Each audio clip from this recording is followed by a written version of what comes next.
Assalomu alaykum barchaga, hurmatli o'quvchilar, hurmatli ustozlar. Prepros kitobdan ikkinchi masalani yechamiz. For two acute angles A va B. For degani uchun degani.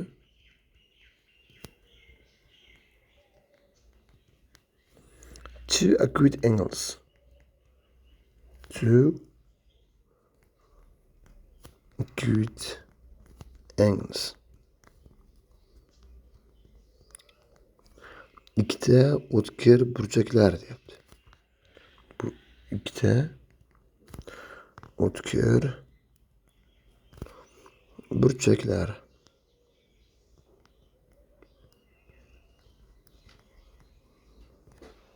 Ikkita o'tkir burchaklar uchun, ya'ni A va B. Cosine A teng sin B. Yani kosinus A teng sinus B.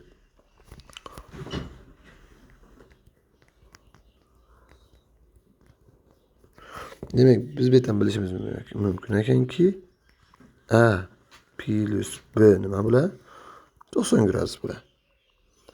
Sabab, metan A'ni borib topmakka qo'ysam, kosinus A teng kosinus A bo'lib qoladi. Yoki 45 desa ham farqi yo'q. The measure degani o'lcham degani. O'lcham.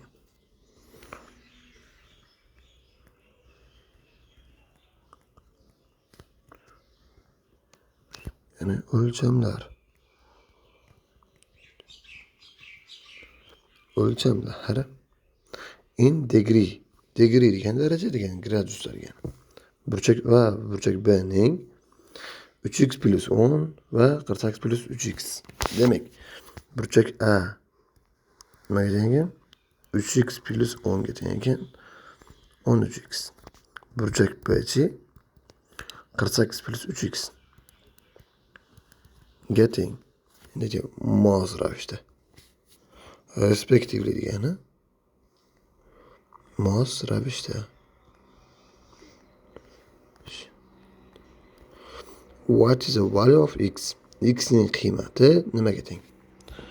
Hop. Biz yuqorida ko'rdikki, burchak A va burchak B ning qiymatlari yig'intishi ekan 90 gradus. Shundan foydalanamiz. Ya'ni, men bu ikkalasini bir-biriga qo'shdim. Qo'shib turib 90 gradusga tenglayman. Qo'shsam 16x qo'shuv 58 teng 90. Bu yerdan 16x topsam minus o'tadi. 32 x teng 2. Demek burchak A 13'te 2'ga bediraman. Yani x o'rniga 2 qo'yaman. 26, 10'ni qo'shsam 36. Endi burchak B. X o'rniga 2 qo'yaman. 6, 48 ga qo'shaman 6'ni. 54.